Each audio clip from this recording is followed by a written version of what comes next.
여러분은 믿으시겠습니까? 유럽의 선진국이라 불리는 덴마크가 무려 18조 원이라는 천문학적인 돈보따리를 싸들고 와서 한국에게 제발 무기를 팔아달라고 사정했습니다. 하지만 한국은 단칼에 거절했습니다. 죄송하지만 줄부터 서십시오. 돈이 문제가 아닙니다.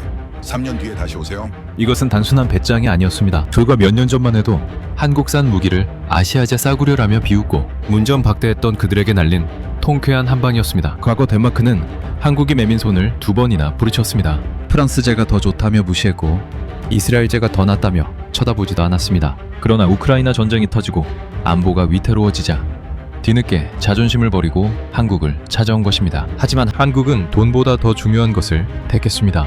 바로 신뢰였습니다. 18조 원을 걷어차고 먼저 믿어준 국가들과의 의리를 지킨 대한민국. 오만했던 선진국을 참 교육하고 세계 방산시장의 질서를 다시 쓴 그 짜릿한 현장으로 여러분을 초대합니다. 영상 시작 전에 좋아요와 구독 버튼 꼭 한번 눌러주세요.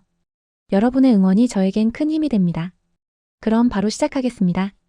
오늘 제가 들려드릴 이야기는 제 조국 덴마크에게는 뼈아픈 반성문이자 대한민국에게는 더할 나위 없는 찬사가 될 것입니다. 저는 코펜하겐에서 18년째 국방부를 출입하며 수많은 무기 도입 사업을 취재해온 크리스티안 닐센입니다. 시간을 거슬러 올라가 보겠습니다. 2015년 덴마크 국방부는 중대한 기로에 서 있었습니다. 냉전 시대부터 써오던 낡은 자주포들이 수명을 다해가고 있었기 때문입니다. 고철이나 다름없는 장비들은 하루가 멀다고 고장을 일으켰고 부품을 구하기 위해 박물관을 뒤져야 할 판이었습니다. 국방부는 서둘러 차세대 자주포 도입 사업, 일명 퓨처 아틸러리 프로젝트를 발표했습니다. 이 사업에 뛰어든 후보는 셋이었습니다. 유럽의 자존심이라 불리는 프랑스의 넥스터, 중동의 군사, 강국 이스라엘의 엘빗, 그리고 아시아의 작은 나라 한국의 하나였습니다. 솔직히 말씀드리자면 당시 덴마크 언론과 군 관계자들 사이에서 한국은 논외의 대상이었습니다. 저 역시 처음 후보 명단을 보고 의아해했던 기억이 납니다. 삼성 스마트폰이나 현대 자동차는 알았지만 한국이 대포를 만든다고? 그것도 유럽의 쟁쟁한 방산 기업들과 경쟁하겠다고? 하지만 제가 입수한 성능평가 보고서는 충격적이었습니다. 한국의 K-9 자주포는 말 그대로 괴물이었습니다. 사거리는 40km를 훌쩍 넘겼고 발사 속도는 경쟁사 제품보다 1.5배나 빨랐습니다. 게다가 알래스카의 혹한부터 아라비아의 사막까지 전 세계 어떤 극한 환경에서도 작동하는 내구성을 갖추고 있었습니다. 가격은 프랑스제의 절반 수준이었고요. 이성적으로 판단한다면 승자는 당연히 한국이어야 했습니다. 저는 국방부 고위 관계자와의 인터뷰 자리에서 이 점을 지적했습니다. 데이터만 보면 한국 제품이 압도적입니다. 가성비도 훌륭하고요. 한국을 선택하는 게 합리적이지 않습니까? 하지만 돌아온 대답은 차가운 냉소였습니다. 그는 커피 잔을 내려놓으며 비웃듯 말했습니다. 크리스티안, 자네는 정치를 너무 몰라. 우리가 아시아제 무기를 쓴다고? 나토 회원국인 덴마크가? 프랑스나 독일이 우리를 어떻게 보겠나? 격이 떨어지는 일이야. 그의 논리는 단순했습니다. 성능이나 가격은 중요하지 않았습니다. 중요한 건 브랜드였습니다. 유럽제라는 명품 딱지가 필요했던 겁니다. 게다가 그는 결정적인 한마디를 덧붙였습니다. 그리고 한국은 아직 전쟁 중인 나라잖아. 언제 북한이랑 전쟁 터져서 망할지 모르는데 그런 나라 무기를 어떻게 믿고 사나? 부품 끊기면 우리만 손해야. 이것은 명백한 편견이자 오만이었습니다. 수십 년간 북한과 대치하며 실전 감각을 키워온 한국의 경험을 그들은 불안 요소로만 치부해버렸습니다. 오히려 그 긴장감이 한국 무기를 세계 최고로 만들었다는 사실을 평화에 찌든 유럽 관료들은 이해하지 못했습니다. 결국 2017년 덴마크 정부는 프랑스의 세자르 자주포 19문을 도입하기로 최종 결정했습니다. 발표회장에서는 샴페인이 터졌고 국방장관은 유럽의 연대와 기술력을 확인한 쾌거라며 자화자찬했습니다. 그 시각 한국 대표단의 모습은 초라했습니다. 그들은 짐을 싸서 조용히 코펜하겐을 떠났습니다. 저는 공항에서 그들의 뒷모습을 보았습니다. 억울할 법도 하고 화를 낼 법도 한데 그들은 놀라울 정도로 침착했습니다. 한 한국 엔지니어가 동료에게 하는 말을 우연히 들었습니다. 괜찮아. 우리가 부족해서가 아니야. 아직 때가 아닐 뿐이야. 실력으로 증명하면 언젠가 다시 찾게 될 거야. 그 말 속에는 패배자의 비굴함이 아니라 언젠가 반드시 이기겠다는 무서운 집념이 서려 있었습니다. 저는 그 순간 등골이 서늘해지는 것을 느꼈습니다. 우리가 지금 거인을 건드린 것은 아닐까 하는 불길한 예감이 들었기 때문입니다. 기사 마감 때 저는 고민 끝에 이렇게 적었습니다. 덴마크는 안전한 선택을 했다. 하지만 이 선택이 훗날 어떤 청구서가 되어 돌아올지는 아무도 모른다. 그때는 저조차도 몰랐습니다. 그 청구서의 금액이 18조 원이나 될 줄은 말입니다. 한국을 무시하고 돌려보낸 그날 덴마크의 불행은 이미 시작되고 있었습니다. 우리가 프랑스제 명품에 취해 샴페인을 마시는 동안 지구 반대편에서는 끔찍한 전쟁의 그림자가 다가오고 있었으니까요. 한국을 돌려보내고 프랑스제 자주포를 도입한 지 몇 년이 흘렀습니다. 덴마크 국방부는 자신들의 선택이 옳았다고 믿고 있었고 저 역시 그때의 찜찜함을 잊은 채 평온한 일상을 보내고 있었습니다. 하지만 2022년 2월 평화롭던 유럽 대륙의 아침이 산산조각 났습니다. 러시아가 우크라이나를 침공한 것입니다. TV 화면에는 폭격으로 무너진 키이우의 건물들과 피난을 떠나는 사람들의 행렬이 끊임없이 비쳤습니다. 냉전 종식 이후 30년 넘게 잠들어 있던 유럽의 안보 불감증이 깨지는 순간이었습니다. 코펜하겐의 분위기도 순식간에 얼어붙었습니다. 러시아의 야욕이 우크라이나에서 멈추지 않을 것이라는 공포가 발트해를 넘어 북유럽까지 덮쳤습니다. 덴마크 국민들은 묻기 시작했습니다. 만약 러시아가 우리를 쳐들어온다면 우리는 싸울 준비가 되어 있는가? 하지만 대답은 절망적이었습니다. 덴마크 국방부는 당황했습니다. 오랜 평화에 취해 군축을 거듭한 결과 당장 싸울 수 있는 전력은 턱없이 부족했습니다. 게다가 나토 회원국으로서 우크라이나를 지원해야 한다는 국제사회의 압박까지 거세졌습니다. 결국 덴마크 정부는 극단적인 선택을 내렸습니다. 우리가 보유한 프랑스제 세자르 자주포 19문 전량을 우크라이나에 공여하기로 한 것입니다. 말 그대로 전량 하나도 남기지 않고 몽땅 줘버린 것입니다. 발표회장에서 국방장관은 비장한 표정으로 말했습니다. 이것은 자유세계를 지키기 위한 덴마크의 숭고한 결단입니다. 언론들은 박수를 보냈고 세계는 덴마크를 정의로운 나라라고 칭송했습니다. 하지만 저는 박수를 칠 수 없었습니다. 방산 기자로서 저는 이 결정 뒤에 숨겨진 치명적인 위험을 알고 있었기 때문입니다. 자주포는 지상전의 핵심입니다. 그걸 다 줘버렸다는 건 덴마크 본토를 지킬 방패가 완전히 사라졌다는 뜻이었습니다. 우리 군인들은 이제 맨손으로 나라를 지켜야 할 판이었습니다. 저는 국방부 대변인을 찾아가 따져 물었습니다. 다 주면 우리는 뭘로 지킵니까? 대안이 있습니까? 그는 저를 안심시키듯 귓속말을 했습니다. 걱정 마세요. 이미 이스라엘 업체와 계약을 마쳤습니다. 곧 최신형 자주포가 들어올 겁니다. 이스라엘. 그 이름을 듣는 순간 저는 고개를 갸웃거렸습니다. 덴마크가 중동 무기를 쓴다고. 알고 보니 국방부는 안보 공백을 메우기 위해 긴급 도입 사업을 비밀리에 진행했고 이스라엘의 LB 시스템즈를 최종 파트너로 선정한 상태였습니다. 그런데 취재 과정에서 저는 또 한 번 충격적인 사실을 알게 되었습니다. 이 긴급 사업에 한국의 한화도 참여 의사를 밝혔었다는 점입니다. 한국은 이번에도 가장 먼저 손을 내밀었습니다. 우리는 준비되어 있습니다. 성능은 더 좋아졌고 납기는 1년 안에 맞춰드릴 수 있습니다. 한국의 제안은 파격적이었습니다. 당시 전 세계적으로 무기 주문이 폭주하여 납기가 3년, 4년씩 밀리는 상황에서 1년 납기는 기적이나 다름없었습니다. 하지만 덴마크 국방부는 이 제안을 어떻게 처리했을까요? 그들은 한국의 제안서 봉투를 뜯어보지도 않았습니다. 아예 무시해버렸습니다. 이유는 간단했습니다. 한번 거절한 나라를 또 부르기 민망하다. 그리고 이스라엘 무기가 실전 경험이 더 많지 않나. 이것은 두 번째 오만이었습니다. 첫 번째는 편견 때문에 한국을 무시했고 두 번째는 자존심과 안일함 때문에 한국을 외면했습니다. 그들은 이스라엘과의 계약을 자랑하며 곧 문제가 해결될 것이라고 큰소리쳤습니다. 하지만 그들은 간과하고 있었습니다. 중동의 정세가 유럽보다 더 불안정하다는 사실을 그리고 한국이 제안했던 1년 납기가 얼마나 소중한 기회였는지를 말입니다. 이스라엘제 자주포 도입이 결정되자 국방부는 안도했습니다. 하지만 저는 기사 말미에 경고의 메시지를 남겼습니다. 우리는 또다시 한국을 지나쳤다. 이 선택이 덴마크를 빈 껍데기로 만들지 않기를 바랄 뿐이다. 제 불길한 예감이 현실이 되는 데는 그리 오랜 시간이 걸리지 않았습니다. 이스라엘과의 계약이 덴마크 국방부 역사상 최악의 악몽으로 변하는 사건이 곧 터졌기 때문입니다. 지구 반대편 가자 지구에서 날아온 로켓포. 한발이 덴마크의 안보 계획을 산산조각 내버릴 줄은 아무도 몰랐습니다. 이스라엘 업체인 LB 시스템즈와 계약을 체결한 덴마크 국방부는 자신만만했습니다. 그들은 언론에 세계 최고의 실전 경험을 가진 이스라엘 무기가 곧 도착할 것이라며 대대적으로 홍보했습니다. 저를 포함한 몇몇 기자들이 제기했던 우려, 즉 중동 정세가 불안하다는 지적은 기우에 불과하다며 일축했지요.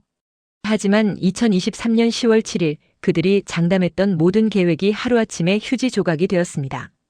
팔레스타인 무장 정파 하마스가 이스라엘을 기습 공격한 것입니다. 수천 발의 로켓이 텔아비브 상공을 뒤덮었고 이스라엘 전역에 비상사태가 선포되었습니다. 뉴스를 보는 순간 제 머릿속에는 단 하나의 생각만이 스쳤습니다. 우리 자주포는? 덴마크로 와야 할 자주포는 어떻게 되는 거지? 불길한 예감은 적중했습니다. 전시 상황에 돌입한 이스라엘 정부는 즉각 특별명령을 내렸습니다. 모든 방산 물자의 해외 반출을 금지한다. 생산된 모든 무기는 이스라엘군에 우선 공급한다. 청천벽력 같은 소식이었습니다. 덴마크 국방장관은 다급하게 텔아비브로 전화를 걸었지만 돌아온 대답은 냉혹했습니다. 미안하지만 지금은 전쟁 중입니다. 계약 이행은 전쟁이 끝난 뒤에나 논의합시다. 그 전쟁이 언제 끝날지는 아무도 모르는 일이었습니다. 1년이 될지 3년이 될지. 덴마크는 돈을 주고도 물건을 받지 못하는 이른바 먹튀를 당한 꼴이 되었습니다. 당장 러시아의 위협에 맞서야 하는데 우리 군인들의 손에는 소총 한 자루 말고는 쥐어진 게 없었습니다. 말 그대로 안보 파산 상태였습니다. 설상가상으로 덴마크 내부에서도 폭탄이 터졌습니다. 국방부 내부 고발자가 이스라엘 계약 과정의 비리를 폭로한 것입니다. 국방부가 이스라엘 업체를 선정하기 위해 한국 한화의 제안서를 의도적으로 누락시켰다. 충격적인 진실이었습니다. 한국은 1년 안에 납품하겠다는 파격적인 조건을 제시했지만 국방부 일부 관료들이 이스라엘 업체와의 뒷거래를 위해 이를 묵살했다는 의혹이 제기된 것입니다. 심지어 한국이 제시한 가격이 이스라엘보다 훨씬 저렴했다는 사실까지 밝혀지면서 여론은 들끓었습니다. 한국 무기를 샀으면 벌써 도착해서 훈련하고 있었을 텐데.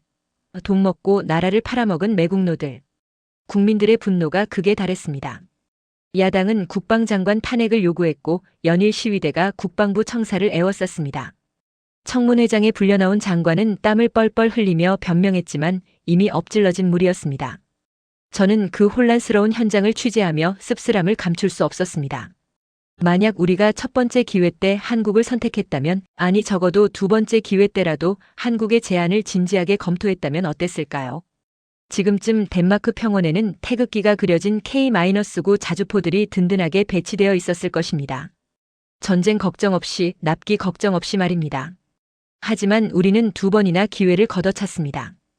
유럽 선진국이라는 헛된 자존심과 검은 뒷거래 때문에 스스로를 빈 껍데기로 만들어버린 것입니다. 벼랑 끝에 몰린 덴마크 정부에게 남은 선택지는 하나뿐이었습니다. 자존심이고 뭐고 다 버리고 다시 한번 그 나라에 손을 벌리는 것. 우리가 두 번이나 무시하고 문전박대했던 그 나라, 대한민국에게 말입니다. 국방부 차관이 비공식 회의에서 이렇게 말했다고 합니다. 이제 방법은 한국밖에 없습니다. 그들은 생산 능력이 있고 약속을 지키는 나라입니다. 염치 없지만 사정이라도 해봐야 합니다. 그렇게 덴마크는 18조 원이라는 거금을 마련했습니다. 돈이면 다 될 줄 알았습니다. 우리가 굽히고 들어가는데 아시아의 작은 나라가 감히 거절하겠어? 하는 아니란 생각도 여전히 남아 있었습니다. 하지만 그들은 몰랐습니다. 한국은 돈으로 움직이는 나라가 아니라는 것을. 그리고 신뢰를 잃은 대가가 얼마나 혹독한지를 말입니다. 서울행 비행기에 오르는 차관의 가방 속에는 18조 원짜리 계약서가 들어있었지만 그 가방이 그대로 되돌아오게 될 줄은 꿈에도 몰랐을 것입니다. 2024년 1월 덴마크 국방부 차관을 단장으로 하는 긴급 협상단이 서울행 비행기에 몸을 실었습니다. 저 역시 수행 기자단 자격으로 그들과 함께했습니다. 비행기 안에서 차관은 참모들과 끊임없이 회의를 했습니다. 한국은 수출이 절실한 나라야. 18조 원이면 그들도 거절할 수 없어. 가격은 부르는 대로 다 맞춰주겠다고 해. 그들의 태도에는 여전히 묘한 우월감이 깔려 있었습니다. 우리가 아쉬워서 찾아가는 것이긴 하지만 그래도 우리는 돈 많은 유럽 선진국이고 너희는 물건 파는 아시아 국가라는 인식이 무의식 중에 배어 있었던 겁니다. 인천공항에 도착했을 때 저는 솔직히 놀랐습니다. 10년 전과는 완전히 달랐습니다. 미래 도시처럼 뻗은 고층 빌딩, 숲과 활기찬 거리는 쇠락해가는 유럽의 도시들과는 비교가 안 될 정도로 역동적이었습니다. 차관 역시 창밖을 보며 한국이 이렇게 발전했나라며 혀를 찼습니다. 다음 날 오전 서울의 한 국방 관련 기관 회의실에서 역사적인 만남이 이루어졌습니다. 한국 측 대표단은 정장을 말끔하게 차려입고 우리를 맞이했습니다. 그들의 표정은 정중했지만 예전처럼 굽신거리는 기색은 찾아볼 수 없었습니다. 오히려 여유와 자신감이 넘쳐 흘렀습니다. 덴마크 차관이 먼저 입을 열었습니다. 과거의 오해는 잊읍시다. 우리 덴마크는 한국의 우수한 자주포 기술을 높이 평가합니다. 그래서 이번에 18조 원 규모의 대형 프로젝트를 제안하러 왔습니다. 통역을 통해 18조 원이라는 숫자가 전달되자 차관은 한국 측의 환호성을 기대했을 겁니다. 18조 원이면 전투기 수십 대를 살 수 있는 엄청난 돈이니까요. 하지만 한국 대표단의 반응은 차분했습니다. 아니, 차라리 냉담했습니다. 한국 측 수석 대표가 조용히 마이크를 잡았습니다. 제안은 감사합니다. 18조 원 대단한 금액이군요. 하지만 결론부터 말씀드리면 지금 당장은 곤란합니다. 순간 회의실에 정적이 흘렀습니다. 차관의 눈이 휘둥그레졌습니다. 거절? 18조 원을 거절한다고? 그게 무슨 소립니까? 가격이 부족합니까? 웃돈을 더 드릴 수도 있습니다. 원하는 조건을 말해보세요. 차관이 다급하게 외쳤습니다. 하지만 한국 대표는 흔들리지 않았습니다. 돈 문제가 아닙니다. 신뢰의 문제입니다. 현재 저희 생산 라인은 폴란드, 노르웨이, 에스토니아 등 먼저 계약한 우방국들의 물량을 맞추느라 24시간 풀가동 중입니다. 지금 덴마크와 계약하더라도 가장 빠른 납기는 3년 뒤입니다. 3년이라고요? 우린 당장 급합니다. 전시 상황이나 다름없다고요. 다른 나라 물량을 좀 빼서 우리한테 먼저 줄 수는 없습니까? 위약금은 우리가 다 물어주겠습니다. 차관은 거의 애원하듯 매달렸습니다. 돈으로 새치기를 하겠다는 심산이었죠. 유럽에서는 흔한 일이었습니다. 로비와 돈으로 순서를 바꾸는 것 말입니다. 하지만 한국에게는 통하지 않았습니다. 한국 대표의 눈빛이 매서워졌습니다. 차관님, 그것이 바로 한국이 신뢰받는 이유입니다. 우리는 돈을 더 준다고 해서 먼저 온 친구와의 약속을 깨지 않습니다. 폴란드는 아무도 우리를 믿어주지 않을 때 가장 먼저 손을 내민 파트너입니다. 그들과의 약속을 어기고 덴마크에게 물건을 넘긴다면 앞으로 누가 한국을 믿겠습니까? 그 말은 비수처럼 날아와 덴마크 협상단의 가슴에 꽂혔습니다. 먼저 믿어준 친구가 먼저다. 너무나 단순하고 명확한 원칙이었습니다. 덴마크는 그 원칙 앞에서 할 말을 잃었습니다. 우리는 2번이나 기회가 있었습니다. 가장 먼저 손을 잡을 기회가 있었고 2번째로 잡을 기회도 있었습니다. 하지만 그때마다 우리는 한국을 비웃고 걷어찼습니다. 이제 와서 줄 맨 뒤에 서기 싫다고 떼를 쓰는 꼴이라니 제 얼굴이 다 화끈거렸습니다. 차관은 멍하니 허공을 응시했습니다. 18조 원이 든 가방이 그렇게 무거울 수가 없었습니다. 돈이면 다 되는 줄 알았던 오만한 선진국의 자존심이 신뢰라는 가치 앞에서 처참하게 무너지는 순간이었습니다. 회의가 끝나고 밖으로 나왔을 때 서울의 하늘은 맑게 개어 있었습니다. 하지만 우리 협상단의 마음은 폭풍우가 치는 듯 했습니다. 차관이 비틀거리며 저에게 물었습니다. 기자 양반, 이거 기사 어떻게 쓸 거요? 덴마크가 돈으로 새치기 하려다 망신당했다고 쓸 거요? 저는 펜을 꽉 쥐었습니다. 아니요, 차관님. 그렇게 쓰지 않을 겁니다. 이렇게 쓸 겁니다. 한국은 돈을 거절했다. 그들은 돈보다 더 비싼 신뢰를 택했다. 그리고 우리는 너무 늦게 도착했다. 그날 밤 저는 호텔방에서 기사를 송고했습니다. 제목은 오만의 대가였습니다. 한국의 거절은 단순한 비즈니스 협상의 실패가 아니었습니다. 그것은 돈으로 모든 것을 해결하려 했던 서구 물질 만능주의에 대한 통렬한 일갈이었습니다. 서울에서의 협상이 결렬되고 덴마크로 돌아온 저는 한동안 깊은 무력감에 빠져 있었습니다. 우리가 거절당했다는 사실보다 한국이 보여준 그 단호한 태도가 뇌리에서 떠나지 않았기 때문입니다. 도대체 그 신뢰라는 게 뭐길래 18조 원을 걷어찬단 말인가? 그 의문을 풀기 위해 저는 시선을 동쪽으로 돌렸습니다. 바로 한국이 우리 대신 선택한 나라 폴란드였습니다. 당시 폴란드는 우크라이나 전쟁의 최전선이나 다름없었습니다. 국경을 맞대고 있는 우크라이나를 돕기 위해 자신들의 무기를 아낌없이 퍼주었고 그 결과 심각한 전력 공백 상태에 놓여 있었습니다. 우리 덴마크와 똑같은 처지였죠. 하지만 폴란드의 선택은 달랐습니다. 그들은 서유럽 국가들이 아시아 무기를 사느니 차라리 기다리겠다며 주저할 때 과감하게 한국행 비행기에 올랐습니다. 그리고 한국을 믿고 K-9 자주포와 K-2 전차를 대량 주문했습니다. 주변국들은 비웃었습니다. 한국 무기가 언제 올 줄 알고 배 타고 오다가 전쟁 끝나겠다. 하지만 기적은 그때부터 시작되었습니다. 계약서의 잉크가 마르기도 전에 한국의 항구에서는 거대한 수송선들이 출항 준비를 마쳤습니다. 한국군은 자신들이 써야 할 물량까지 빼서 폴란드로 보냈습니다. 친구의 위기는 곧 나의 위기다. 이것이 한국의 마인드였습니다. 그로부터 불과 몇 달 뒤 폴란드 그디니아 항구에는 태극기가 걸린 K-9 자주포들이 속속 도착했습니다. 계약상 납기보다 무려 3개월이나 빠른 조기 납품이었습니다. 저는 그 현장을 취재하기 위해 폴란드로 날아갔습니다. 항구에는 안제이 두다 폴란드 대통령이 직접 나와 있었습니다. 대통령이 무기 도착을 환영하러 한국까지 나오는 건 극히 이례적인 일입니다. 그만큼 폴란드는 절박했고 한국의 신속한 도움에 감동했던 것입니다. 현장에서 만난 폴란드 군인의 인터뷰가 잊히지 않습니다. 그는 새 자주포의 장갑을 어루만지며 울먹였습니다. 독일은 3년을 기다리라고 했고 미국은 5년이 걸린다고 했습니다. 오직 한국만이 3개월 만에 우리를 지켜줄 방패를 보내줬습니다. 이것이 진짜 동맹이 아니면 무엇입니까? 그 말을 듣는데 얼굴이 화끈거렸습니다. 덴마크는 어땠습니까? 18조 원을 들고 가서 돈 더 줄 테니 우리 먼저 달라고 떼를 썼습니다. 만약 한국이 그 돈에 눈이 멀어 폴란드 물량을 우리에게 돌렸다면 저 폴란드 군인은 지금쯤 빈손으로 국경을 지키고 있었을 것입니다. 한국은 그걸 알았던 겁니다. 돈 몇 푼 더 버는 것보다 위기에 처한 친구와의 약속을 지키는 것이 국가의 품격을 지키는 길이라는 것을 말입니다. 그디니아 항구의 축제 분위기를 보면서 저는 뼈저리게 느꼈습니다. 신뢰는 말로 하는 것이 아니라 행동으로 증명하는 것이다. 한국은 증명했습니다.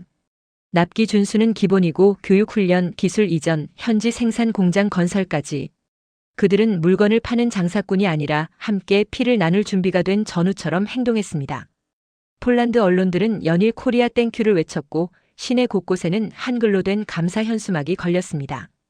유럽 한복판에서 아시아 나라가 이토록 열렬한 환영을 받는 건 역사상 처음 있는 일이었습니다. 그 시각 덴마크는 무엇을 하고 있었을까요? 우리는 여전히 빈손이었습니다. 이스라엘 업체는 전화를 받지 않았고 프랑스는 물량이 없다고 했으며 독일은 가격을 더 올렸습니다. 우리는 고립되었습니다. 돈이 없어서가 아니라 믿음을 주지 못했기 때문에 고립된 것입니다. 폴란드의 기적은 우연이 아니었습니다. 그것은 한국이라는 나라가 가진 저력, 즉 약속의 무게를 아는 민족성이 만들어낸 결과였습니다. 저는 기사를 쓰며 노트북 앞에서 한참을 울었습니다. 부러워서 울었고 부끄러워서 울었습니다. 우리도 저 자리에 있을 수 있었습니다. 2015년에 한국을 선택했다면 지금쯤 코펜하겐 항구에도 태극기가 휘날리고 우리 군인들도 안도의 눈물을 흘리고 있었을 것입니다.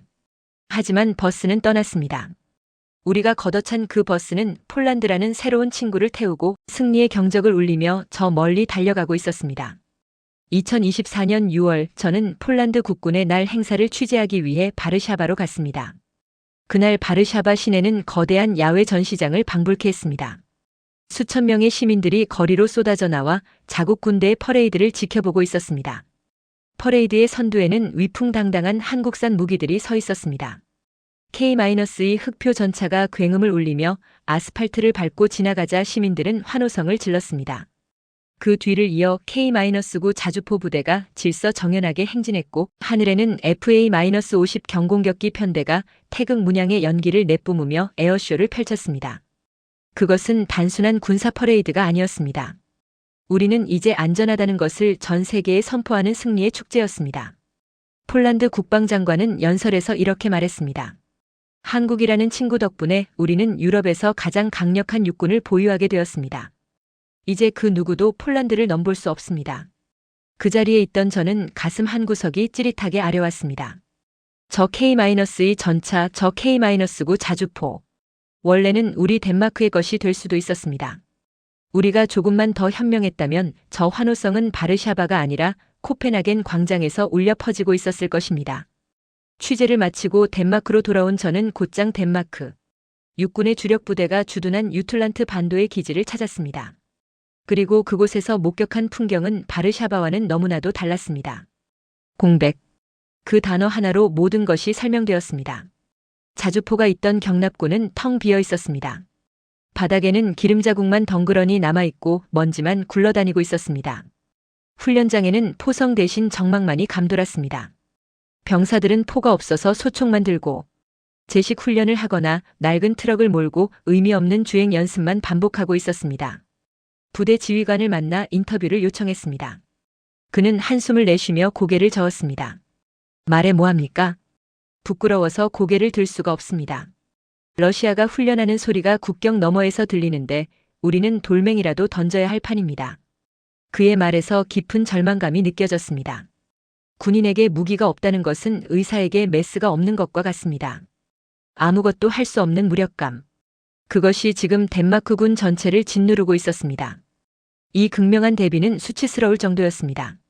한쪽은 한국을 믿어서 유럽 최강의 군대가 되었고 한쪽은 한국을 무시해서 동네북 신세가 되었습니다. 독일의 유력 일간지 디 벨트는 이 현상을 두고 이렇게 평했습니다. 폴란드의 축제와 덴마크의 공백.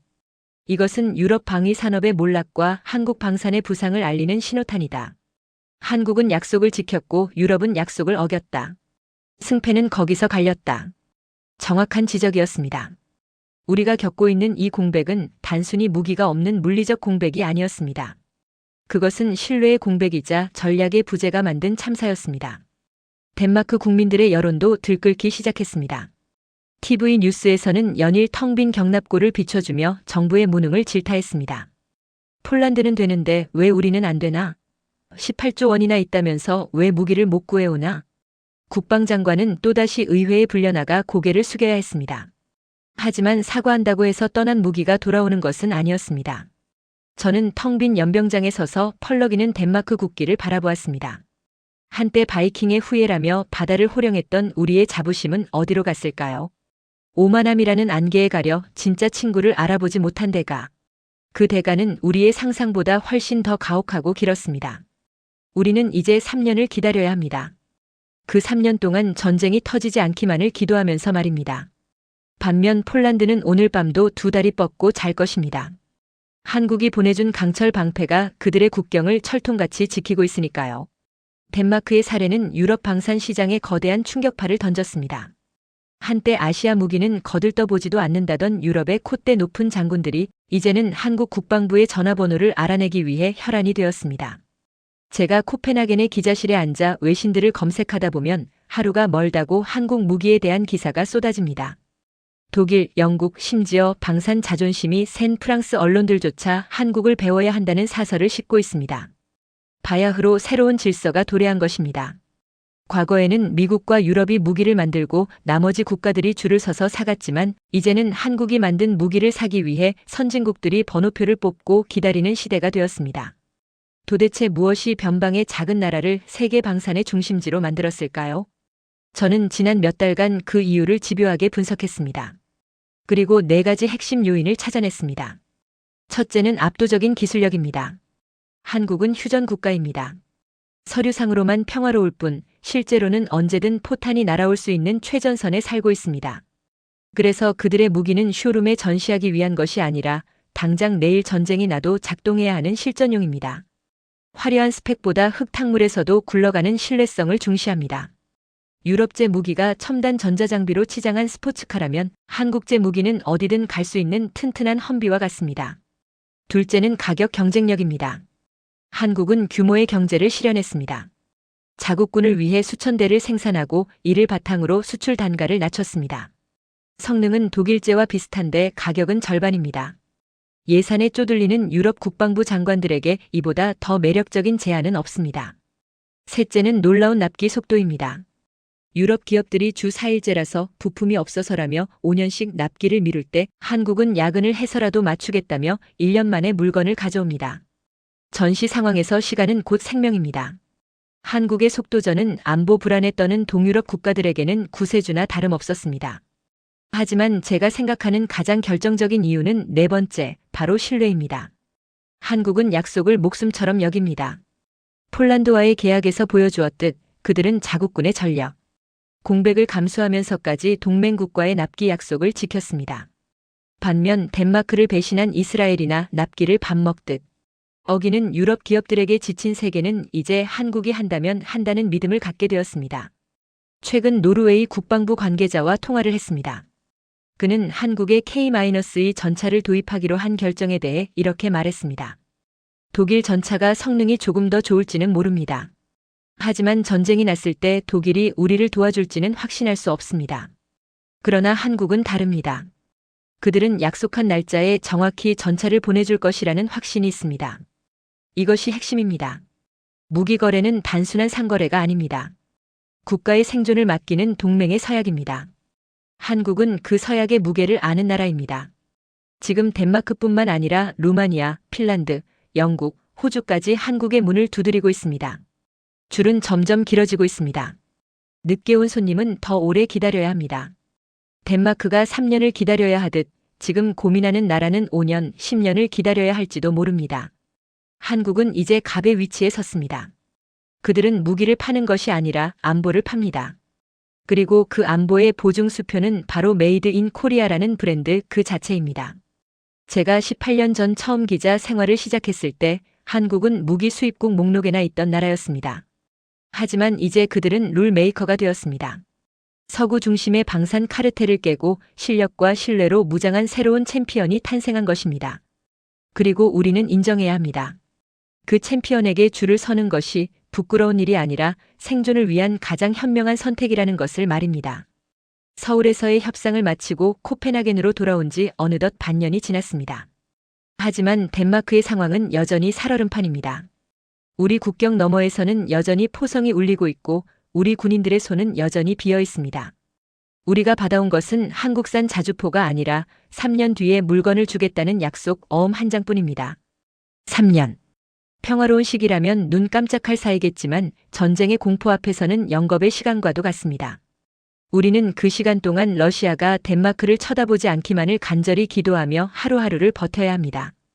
이것이 바로 우리가 한국을 무시하고 약속을 가볍게 여긴 대가입니다. 오만의 대가는 생각보다 훨씬 가혹하고 그 이자는 매일매일 불어나고 있습니다. 저는 요즘도 가끔 2015년의 그날을 떠올립니다. 한국 대표단이 우리 국방부에 찾아왔던 그날 말입니다. 만약 그때 우리가 그들의 손을 잡았다면 어땠을까요? 색안경을 끼고 그들을 아시아의 변방국으로 깎아내리는 대신 그들이 가진 잠재력과 진정성을 알아봤다면 말입니다. 그랬다면 지금쯤 덴마크 평원에는 태극 마크가 아닌 덴마크 국기가 그려진 K-9 자주포들이 든든하게 배치되어 있었을 것입니다. 우리 병사들은 최신 장비로 훈련하며 자신감에 차 있었을 것이고 국민들은 안보 불안에 떨지 않았을 것입니다. 무엇보다 우리는 한국이라는 가장 믿을 수 있는 친구를 얻었을 것입니다. 하지만 우리는 그 기회를 스스로 걷어찼습니다. 2번이나요. 그리고 이제 와서 땅을 치고 후회해봤자 떠난 버스는 돌아오지 않습니다. 최근 덴마크 여론은 많이 바뀌었습니다. 과거에는 한국을 그저 가전제품이나 만드는 나라로 알았던 사람들이 이제는 한국처럼 강해져야 한다. 한국의 신뢰를 배워야 한다고 말합니다. 비싼 수업료를 치르긴 했지만 덴마크 국민들도 깨닫기 시작한 것입니다. 진정한 선진국은 GDP 숫자가 아니라 위기 속에서 원칙을 지키는 태도에서 나온다는 것을요. 한국은 우리에게 복수하지 않았습니다. 그들은 감정적으로 우리를 대하지 않았습니다. 단지 그들이 정한 원칙, 먼저 믿어준 친구가 먼저다라는 원칙을 지켰을 뿐입니다. 역설적이게도 그 냉정한 원칙이 한국을 더 위대하게 만들었습니다. 돈 앞에서도 흔들리지 않는 나라, 이익보다 신의를 택하는 나라. 그런 나라가 만든 무기라면 목숨을 맡겨도 좋다는 확신을 전 세계에 심어주었으니까요. 저는 이 긴 취재를 마치며 기자로서 그리고 한 사람의 덴마크인으로서 한국에 감사의 말을 전하고 싶습니다. 당신들은 우리에게 무기만 파는 것이 아닙니다. 당신들은 잊고 있었던 중요한 가치를 일깨워 주었습니다. 돈으로 살 수 없는 것이 있다는 것.